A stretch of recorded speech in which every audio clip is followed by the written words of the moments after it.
So now I'll have Janice go through a pulling pattern, and the mechanics will be almost exactly the same except reversed.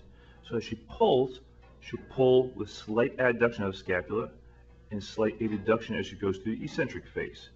Again, I don't want excessive adduction as she pulls, and I don't want excessive abduction as she straightens her arm back out. So we'll look more closely at her scapular mechanics here.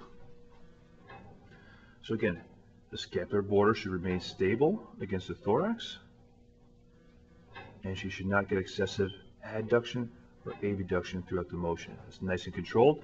We can monitor her neck. Her neck stays nice and soft. There's no tension right there where a lot of our clients get that scapular pain and scapular trigger point. And that's because they're pulling excessively with their levator scapula and their upper rhomboids, but she stays nice and controlled. I'll do a couple more.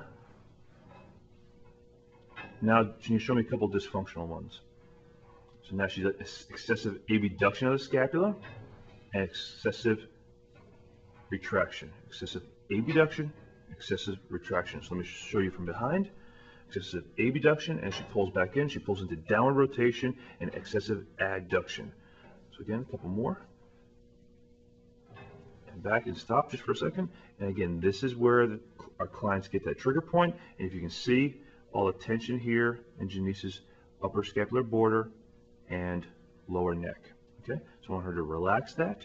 Make sure she posteriorly tilts that scapula, maintains control, and go back into the normal pattern.